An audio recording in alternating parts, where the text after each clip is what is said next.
आप सभी साथियों का स्वागत है। मैं अरविंद सक्सेना बोल रहा हूँ। साधना जगत के रहस्यों तथा तथ्यों को जानने के लिए इस चैनल के प्रत्येक वीडियो को देखें और उसमें दी गई प्रत्येक प्लेलिस्ट को भी देखें। अब ये वीडियो बहुत ही एक महत्वपूर्ण वीडियो है और ये एक विशेष प्रकार की समस्या जो होती है और वो सभी के साथ होती है और वो होता है भय, यानी फियर। फियर किसी चीज़ से भी हो, अननोन, जानने से हो, न जानने वाली चीज़ों से हो, अदृश्य चीज़ों से हो, दृश्य चीज़ों से हो, किसी से भी हो।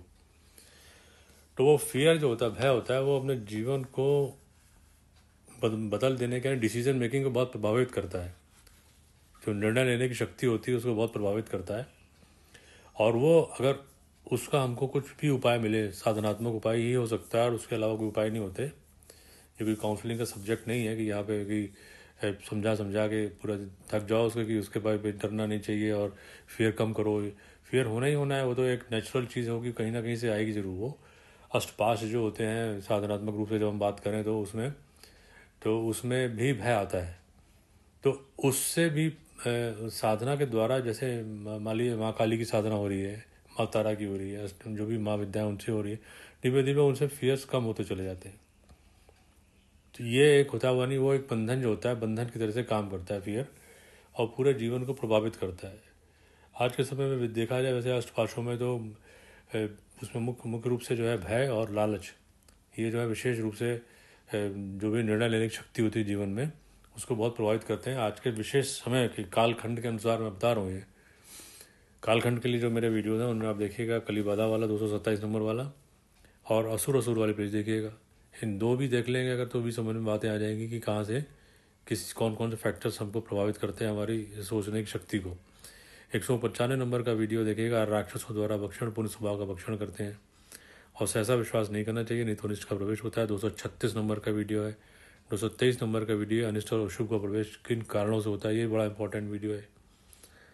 ये सब बातें अगर सब कुछ जोड़ते चले जाएंगे तो उसमें एक मूल रूप से बात सामने आ जाएगी। भय जो होता है इसको किसी तरीके से साधनात्मक रूप से कंट्रोल में लाना जरूरी है, क्योंकि अगर भय मान लीजिए है तो वो निर्णय को प्रभावित करता रहेगा।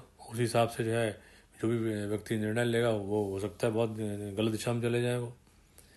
क्योंकि जो अगर मैं भगवत गीता की बात करूं तो उसमें जो भी आप देखेंगे उसमें मुख्य रूप से बात समझने कर्म के ऊपर बहुत ज़्यादा बल है। तो आप कर्म की बात होती है, कर्म मतलब होता है एक्शन जो हम कर रहे हैं। एक होता है बातें बनाना, केवल बातें बातें हो रही हैं, मीठी मीठी बातें हो रही हैं, पता नहीं लंबी लंबी बातें हो रही हैं और ऐसा लग रहा है कि इससे ज़्यादा कहना चाहिए कि पवित्र आत्मा कोई नहीं होगी, लेकिन एक्शन जो है वो इस प्रकार के हैं कि वो बिल्कुल ही उसके विपरीत हैं। तो एक्शन को देखना चाहिए। किसी भी व्यक्ति को पहचानना हो, स्वयं को सबसे पहले पहचानने का प्रयास करना चाहिए, हमारे एक्शंस क्या हैं हमारे। तो जैसे हम एक्शंस को देखते चले जाएंगे तो हम वैसे ही अपनी साधना में बहुत तेज़ गति होगी और वो जो यश अष्टपाश जो होते हैं वो उनको काटने की प्रक्रिया प्रारंभ हो जाती है। ये भी एक मेरा रीजनिंग है कि मैं वीडियो बनाने का निश्चय किया कि हम कोई बात करने जा रहे हैं तो उसमें वाले में भय पैदा हो जा रहा है कि मैं ऐसा कर दूंगा तो कैसा हो जाएगा। तो ये आ रहा है तो हम उस भय से प्रभावित होकर कोई हम अगर निर्णय ले रहे हैं अपना, तो वो समझ लीजिए कि जो एब्सोल्यूट यानी राइट निर्णय होगा, यानी बिल्कुल एकदम सटीक निर्णय होगा, उससे थोड़ा सा अलग हो सकता है और उससे दिशा भी गलत हो सकती है जीवन की। और कम से कम अगर साधक लोग इस तरीके के काम करने लग जाएंगे तो फिर तो वो सही दिशा में कभी जा ही नहीं पाएंगे वो। तो इसीलिए साधनाएं होती हैं और विशेष रूप से जो मैंने बहुत सारी साधनाएं बताई भी हुई हैं। आप शक्ति साधना का प्रवेश द्वार के नाम से वीडियोस देखेंगे, उसमें भी मिल जाएंगी। और 312 नंबर का घर की ऊर्जा का संतुलन, ये जो मैंने बात बताई, इसमें भी बहुत सारी साधनाएं के बाद जानकारी मिलेगी। ये हमारे ये बेसिकली हमको सही डायरेक्शन में ले जाएंगी साधनाएं। एक तो ये बात है, लेकिन अब जब जाने लगते हैं और मन में भय भी है और इसके अलावा लालच भी है, ये दो फैक्टर अगर बहुत ज़्यादा बलवान है तो उसके अंदर में कई दिशा में गलत जाने का स्कोप बन जाता है। जैसे कि अब काला जादू वाली आप प्लेस देखिएगा आप, और काली शक्ति वाली देखिएगा, इनसे समझ में आएगी यहाँ जाना ही नहीं चाहिए। क्यों जा रहे हैं वहाँ पे? वही हो रहा है कि लालच के कारण से जा रहे हैं कि जल्दी शॉर्ट टर्म गेन हो जाएगा हमको, उसमें लॉन्ग टर्म कितने नुकसान होते हैं ये समझ में बात आएगी। कि जो काला जादू करने कराने वाले लोग होते हैं, प्रेत बाधाग्रस्त हो जाते हैं। सब मैंने वीडियो बने हुए, आप उसी प्लेस में जाके देखिएगा। पेड सर्विसेज यानी पैसे दे के, अब कोई कहे कि पैसे दे के हम साधनाएं अपनी करा लेंगे और हम बच जाएंगे, तो ऐसे तो फिर कहना चाहिए कि तो फिर दुनिया में जितने भी अमीर लोग हैं उनके पास जीवन में कोई किसी तरह की परेशानी रहनी नहीं चाहिए। इस सब में भी कर्मों में विकृतियाँ आती हैं। आप देखेंगे 383 नंबर का वीडियो, अपूर्ण गुरु वाले वीडियो देखिएगा, 306 308 नंबर वाले वीडियो देखिएगा, 327 नंबर अपूर्ण से मार्गदर्शन। जिन्होंने जीवन में पूर्णता ही प्राप्त नहीं करी, पूर्णता मतलब पूर्ण कुंडली जागरण हो गया है, पूर्ण समाधि लग गई है। और सच्चे गुरु की डेफिनेशन ये होती है कि जब तक उसकी समाधि की स्थिति नहीं आ जाए पूरी, और तब तक उसके बाद में जो भी उसको जो माँ उसको गाइड ना करें या इंस्ट्रक्ट ना करें, उसको बताएं नहीं कि तुम अब जाके गुरु बनो और शिष्यों का कल्याण करो, तब तक वो तब तक गुरु बनेगा ही नहीं। वो ये नहीं है कि मेरे मन में आया कि मैं चलो गुरु बन जाऊंगा, मुझे बहुत ज्ञान है तो मैं चलो गुरु बन के जो है जो भी अपना जीवन का आनंद लेना वो लेता रहूँगा मैं अपना। वो सब चीज़ें नहीं होगी, वो अपूर्ण गुरु की श्रेणी में पहुंच जाएगा। अपूर्ण गुरु वाले वीडियो देखेंगे, वो भी एक तरीके का बहुत बड़ा ट्रैप होता है, वो भी गलत दिशा में जाने का खतरा इसके अंदर होता है। बहुत सारी ऐसी चीज़ें हैं असुर वाले प्लेस में आप जब देखेंगे तो चीज़ें समझ में आएंगी। उसमें ही में एक है दानव बराबर अशुभ कर्म और मूर्ख बुद्धि, ये 300 नंबर का वीडियो देखिएगा। और मानव से दानव विकास में बाधक दानवी शक्तियाँ 295 वीडियो नंबर देखिएगा।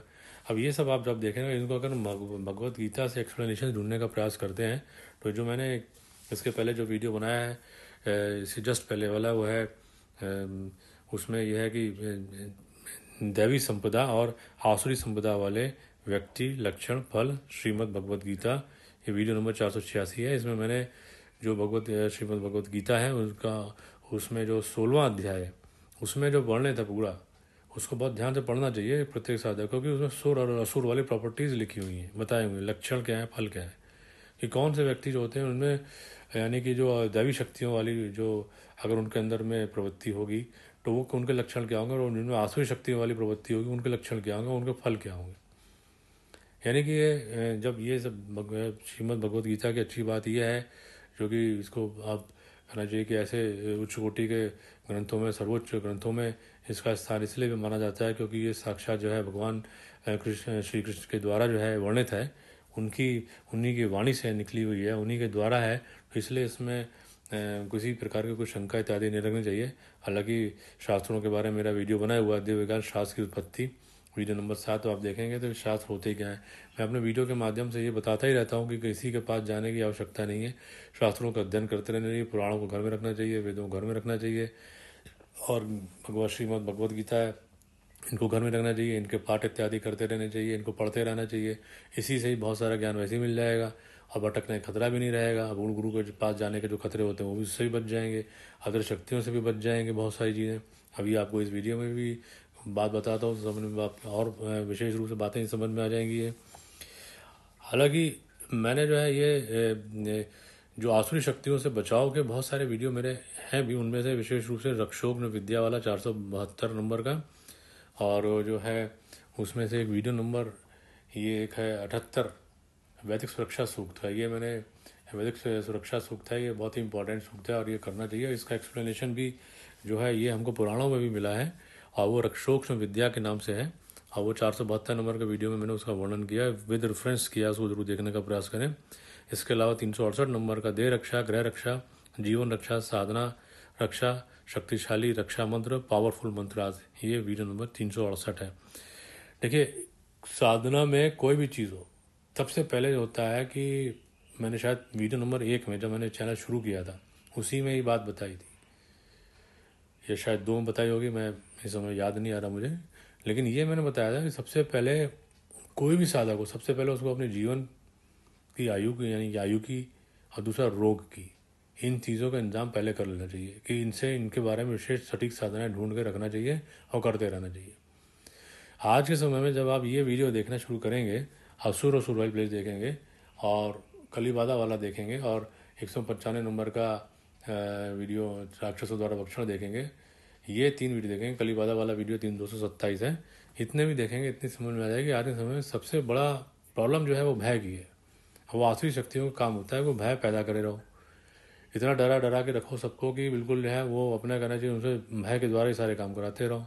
ये एक बेसिक फिलॉसफी होती है, यानी कि किसी से अगर भय के उत्पन्न करके काम कराने का प्रयास हो रहा है, वहाँ आसुरी शक्ति होगी होगी।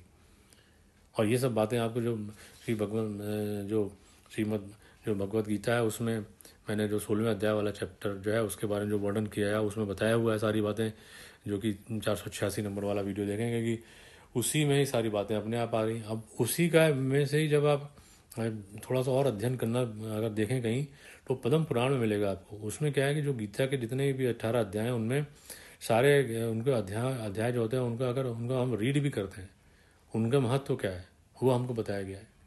यानी वो साधना की तरीके से उसके अंदर में आपको मिलेगा ये, यानी कि श्रीमद् भगवद गीता के जो अध्याय हैं उनके पाठ को जो कि संस्कृत में होंगे उसको पढ़ना है। हिंदी में पढ़ लें और अच्छा रहता है। प्रारंभ में पहला संस्कृत पढ़ो फिर हिंदी पढ़ो, ऐसा करना चाहिए। बाद में फिर जब दिमाग बैठ जाए तो उसके बाद केवल संस्कृत पढ़ो, यानी पाठ करते रहो। तो वो मंत्र साधना गीत में जो गीता जो है भगवद गीता उनकी जो है मंत्र साधना हो जाती है वो, और उसके बहुत भारी इफेक्ट है। ये बात और डिटेल में कोई देखना चाहे साधक तो उसको पद्म पुराण में को रेफर करना चाहिए, वहाँ उसको अध्ययन करना चाहिए। वहाँ पे गीता के जितने अध्याय हैं उनमें उनके बारे में वर्णन है कि उनके सबके क्या महत्व है अगर उनको हम साधना के तरीके से पढ़ते हैं। तो उसी में से जो 16वां अध्याय है उसके जो है जिसके बारे में मैंने अभी बताया 486 नंबर का वीडियो, इसको जस्ट प्रीवियस ये वाला जो बताया बनाया उसी का है। अगर हम उसमें 24 श्लोक है, अगर वो 24 श्लोक हम संस्कृत में अगर हम डेली पढ़ें उसे तो उसको साधनात्मक दृष्टि से हमको क्या लाभ है और वो लाभ जो है पद्म पुराण में क्या वर्णित है वो उसमें बताया गया है कि इसको पाठ करने से भय की बातें धीमे धीमे मन में कम होती चली जाती हैं। वो पूरी स्टोरी में यहाँ नहीं बता रहा क्योंकि वीडियो लंबा भी बहुत हो जाएगा। उसमें स्टोरी में मुख्य रूप से ये है कि एक जो है एक बहुत ही एक मतवाला हाथी था और वो कंट्रोल में किसी में नहीं आता था। और जब एक बार क्या उसको कंट्रोल करने के लिए कोई कर नहीं पा रहा था तो एक कोई जो ब्राह्मण थे जो कि इसका 16वें अध्याय जो है भगवत गीता के उनके श्लोकों का पाठ करते थे, वो वहाँ से निकले और उनको मतवाले हाथी ने कुछ भी नहीं किया। तो वो उसको देख के जो वहाँ के जो राजा थे वो उन्होंने गए और उनसे बात करी, उनसे पूरा अपना विनय पूर्वक जो है उनसे प्रार्थना करी तो और उनसे जो गीता मंत्र की दीक्षा ली। और उसके बाद जो है वो जो है उन्होंने उसका जो है 16वें अध्याय का में जो 24 श्लोक हैं उनका वो पाठ इत्यादि या उनकी साधना करना प्रारंभ किया, नहीं पाठ इत्यादि प्रारंभ किया। और उसके बाद फिर जब उनके मन में भय कम होना प्रारंभ हुआ तो उसके बाद वो फिर उन्होंने यही चेक करने के लिए कि चलो अब मैं देखता हूँ कि क्या होता है, और फिर उस मतवाले हाथी को खुलवाया। फिर वो उसके पास गए और उसके पास उसको टच करके निकल आए और वो कुछ भी हाथी ने कुछ नहीं किया। उनके मन से भी डर समाप्त हो गया था। उसके बाद इतना उनके मन में भाव पैदा हुआ जो भी, उसके बाद वो अपने आया, उन्होंने अपने राजपाट जो है अपने राजकुमार को सौंपा और इस गीता के जो है स्वयं जो है गीता के 16वें अध्याय का जप करके परम गति को प्राप्त करा। ये एक वर्णन आपको मैं पद्म पुराण से बता रहा हूँ। अब इसी का एप्लीकेशन क्या है? इसी का एप्लीकेशन ये है कि यदि हमारे मन में भय हो रहा है किसी भी रूप से हो सकता है, उसकी कोई एनालिसिस करने की ज़रूरत नहीं है। वो सिंपल ये है कि जो भगवत गीता है अपने पास होनी चाहिए और इसके ये 16 अध्याय के जो 16वें अध्याय के जो है पाठ करते रहना चाहिए। इससे अपने अंदर में चेंज क्या आएगा? चेंज ये है कि हमारे मन में जो भय होगा वो धीमे धीमे उसमें निवृत्ति या कमी आनी प्रारंभ हो जाएगी। ये बात ध्यान रखें। इसी का जो 16वें अध्याय में ही जब सुर और असुर वाली बातें जो हैं या उस तरीके के व्यक्तियों की बातें जो है भगवान श्री कृष्ण ने करी हैं, यानी दैवी संपदा और आसुरी संपदा वाले व्यक्ति उनके लक्षण फल क्या हैं, ये सब बातें बताई हुई हैं। अब इसमें कोई गलत काम कर ले और उसके बाद अगर कोई मान लीजिए कि अपराध कर ले, उसके बाद उसको लगे कि अब तो मैं पकड़ा जाऊंगा, मुझे सजा होगी, अब चलो मैं ये 16वें अध्याय के जो है मंत्र है इनका पाठ करता हूँ, मेरे भाई से मुक्ति मिल जाएगी, तो ऐसा होने वाला नहीं। मतलब कहने का ये है कि अगर अच्छे कर्म हैं किसी के और उसने गलत काम नहीं करें और वो उसको लगता है कि तब भी मेरे मन में भय पैदा हो रहा है, किसी भी अननोन भी हो सकता है, अज्ञात भय भी होता है, तो वो भी इससे कमी आने की प्रक्रिया प्रारंभ होती है। इसका और क्या प्रमाण मिल सकता है? ये एक्सपीरियंस की बात है अनुभव, इससे अधिक और इसको कोई प्रमाण नहीं दिया सकता।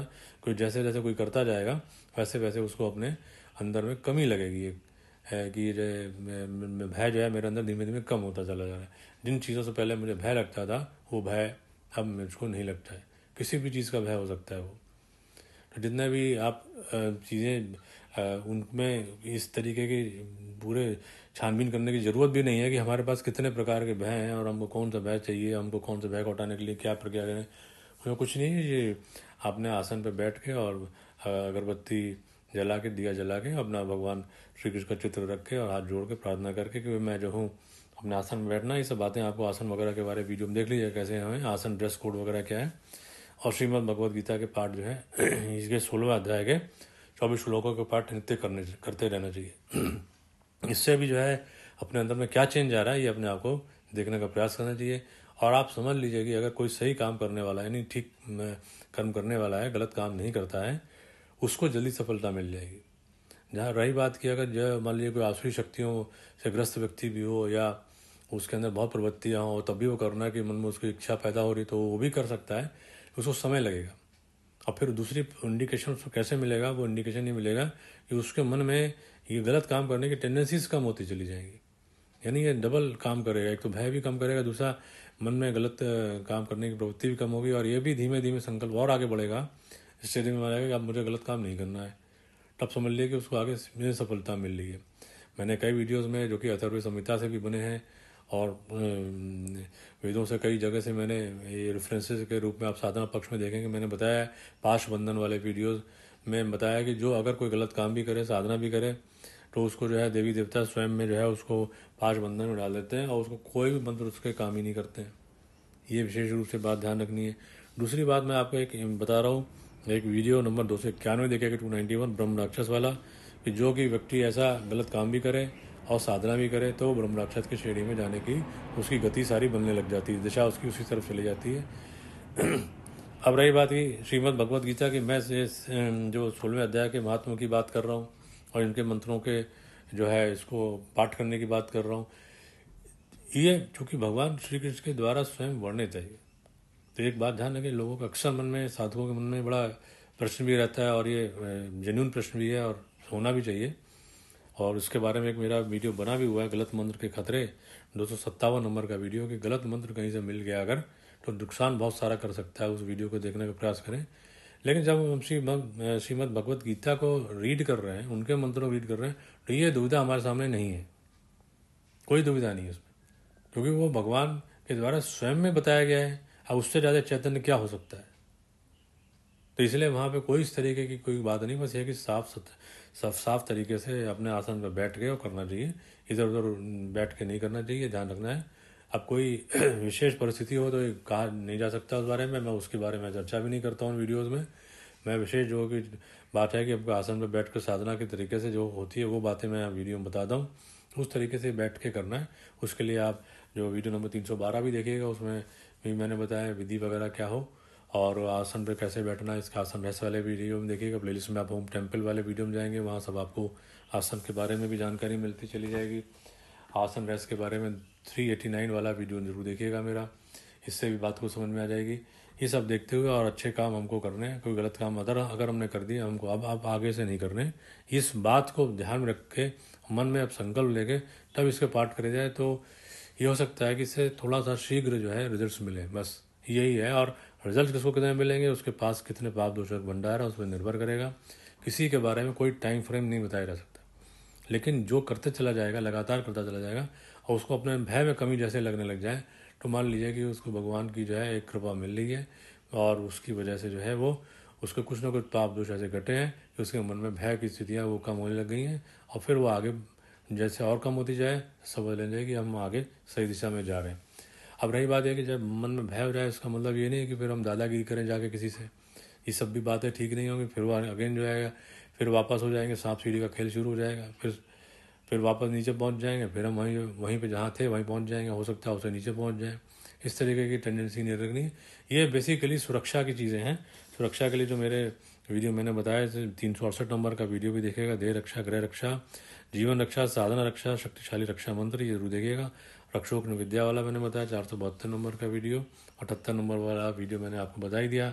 इसके अंदर में आप देखेंगे तो वैदिक सुरक्षा सूक्त वो साथ में देखने का प्रयास करें, और उनके साथ में अगर ये आप ये जो श्रीमद् भगवद गीता के जो मंत्र हैं 16वें अध्याय के 24 जो श्लोक हैं, इनका पाठ नित्य करेंगे तो भी लाभ, और ज़्यादा और मंत्रों में भी हमको लाभ मिलने की प्रक्रिया बढ़ जाएगी, उनकी इंटेंसिटी बढ़ जाएगी, उनकी क्वालिटी बढ़ जाएगी, उनकी गुणात्मक जो है कहना चाहिए, उसमें बहुत सारी हमको ऐसी चीज़ें मिल जाएंगी जो कि हमको अदरवाइज स्लो लग रहा होगा कि हमको इफेक्ट्स मिल रहे हैं, वो हमको उसमें से मिल सकते हैं।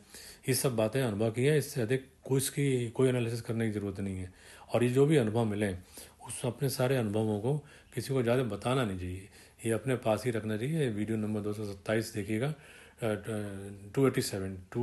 287 अनुभव वाला मेरा वीडियो, कि अपने अनुभव किसी को बताने नहीं चाहिए, शांति से उसको साधना करनी चाहिए और अपने जीवन में परिवर्तन को देखना चाहिए। विशेष रूप से भय के लिए इस वाले जो मैंने आपको बताया, जो श्रीमद् भगवद गीता के 16वें अध्याय के जो 24 श्लोक हैं, इनके पाठ नित्य करने चाहिए और इससे जो है बहुत सारे जो है आसुरी शक्तियों से सुरक्षा मिलने की प्रक्रिया प्रारंभ होती है।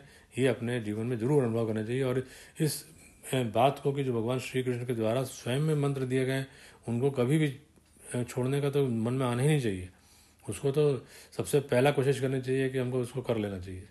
बाकी आप जो पद्म पुराण में जो मैंने रेफरेंसेस दिए, जो कि जो श्रीमद् भगवद गीता के जो अध्याय हैं उनके पाठ करने से क्या फल होते हैं, उनके महत्व क्या है, उनको देखने का जरूर प्रयास करें।